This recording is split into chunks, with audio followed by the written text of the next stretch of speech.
Hi, I'm Dr. Sarah, and if you're new here, this channel is all about understanding your child's mind so you can parent with confidence, not guilt. Last week, I watched a 6-year-old completely lose control because his mom said no to a chocolate bar. Not complain for 30 seconds, not pout for a minute, completely melt down, crying, kicking, shouting. And the strangest part? Nobody around him seems surprised, because scenes like this have become normal. And that raises a question most parents are afraid to ask. Are we raising emotionally stronger kids or emotionally weaker ones? You know what I see everywhere now? Kids who can't hear the word no. Kids who fall apart at the grocery store, at the park, at school, because nobody ever taught them that life doesn't always go their way. And you know who taught them that? Us, the generation of parents who read every book, who listened to every podcast, who followed every gentle parenting influencer on Instagram. We thought we were doing everything right. But here's the question nobody wants to ask out loud. What if gentle parenting, the way most of us actually practice it, is quietly raising a generation that is less resilient, less tolerant of frustration, and less prepared for the realities of adult life? Stay with me, because I'm not here to attack you. I'm here to tell you what the research actually says, and what you can do right now to avoid the mistakes so many parents are making. Most of us grew up with parents who ruled with fear. Because I said so, end of conversation. You cried, you were told to stop crying. You were angry, you were sent to your room, and we said, I will never do that to my kids. That promise came from a real place, from love, from healing, from wanting better. And that's exactly why gentle parenting exploded. Millions of parents embraced it because it promised something powerful. Children who felt understood. Children who felt heard. Children who felt emotionally safe. We replaced punishment with empathy. We replaced stop crying with I see your feelings. We replaced commands with conversations. And for a while, it felt like progress. But something started going wrong. Here's the thing nobody tells you when you first discover gentle parenting. There's a massive difference between gentle parenting and permissive parenting. Gentle parenting done correctly means warmth plus boundaries plus consistency. But what many parents end up practicing is something very different. We do the warmth part. We do the empathy part. We do the emotional validation part. And we slowly abandon the boundaries. Because setting a boundary feels mean. Saying no feels uncomfortable. Letting a child be upset feels like we're causing damage. So instead, we negotiate, we explain, we persuade, we give one more chance, then another, then another. And before we realize it, the child is running the conversation. One therapist described it perfectly. We went from parents who ruled with fear to parents who are ruled by fear. Fear of causing trauma, fear of making mistakes, fear of being judged, fear of becoming our own parents. So we tiptoe, we over-explain, we give in, and our children learn something we never intended to teach. If I push hard enough, the boundary disappears. Let me give you a real-world example. Imagine a child who wants to stay at the playground. Mom says, it's time to go. The child screams. Mom explains. The child screams louder. Mom negotiates. The child cries. Mom gives 5 more minutes. The child learns something incredibly important. Not how to regulate emotions. Not how to handle disappointment. He learns that enough emotional pressure changes the outcome. That's not emotional intelligence. That's emotional leverage. Now let's talk about the kids. Because this is where it gets real.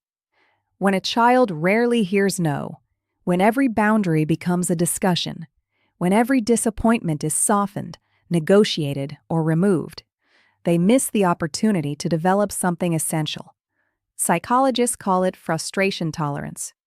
It's the ability to sit with discomfort, to hear no and survive it, to lose and keep going, to fail and try again, to not get what you want and still function. This skill predicts success in almost every area of life: relationships, school, work, mental health. And unfortunately, many children are getting less practice with it than previous generations. Teachers report students who struggle with criticism, students who become overwhelmed by small setbacks, students who expect every problem to be negotiated away. And the problem isn't that they're bad kids. The problem is that they haven't had enough opportunities to build resilience. Because resilience is not something you teach with a lecture. It's something you build through experience. And that experience often includes disappointment. Now, I want to be very clear. I am not saying we should go back to harsh parenting. I'm not saying emotions don't matter. They absolutely do. The warmth and gentle parenting, keep it. The empathy, keep it.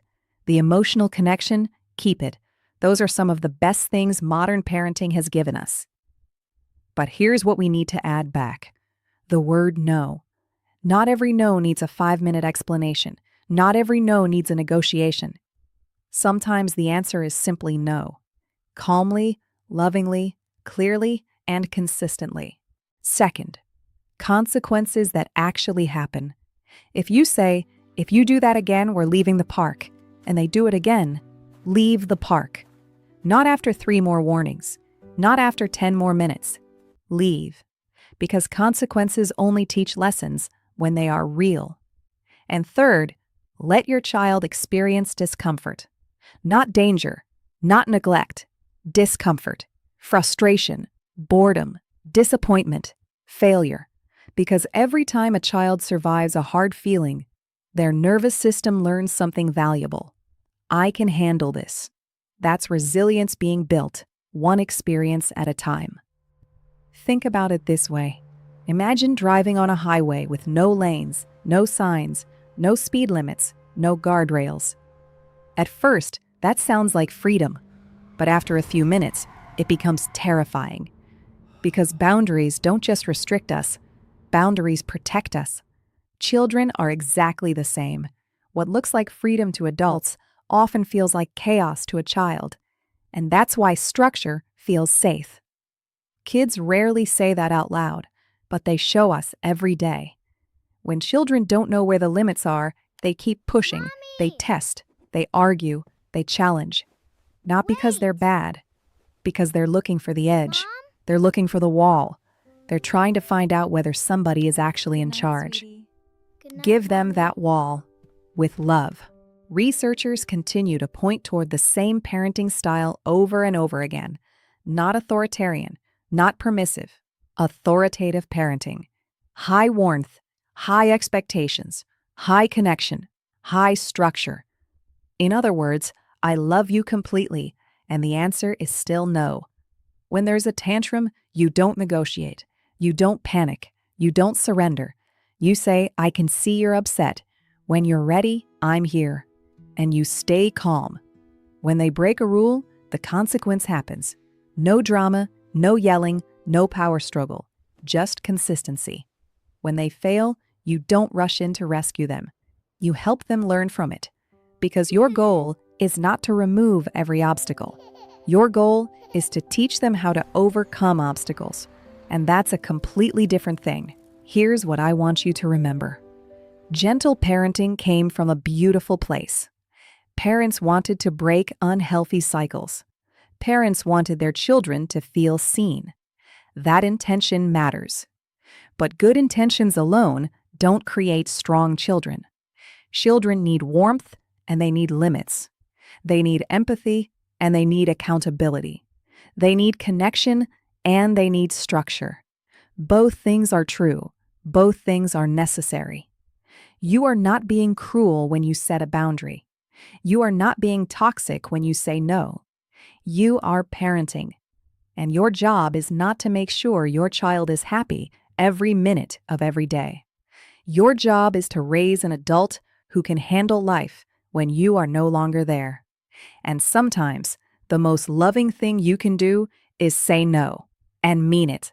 That's not cruelty. That's parenting. If this hit home, leave me a comment below.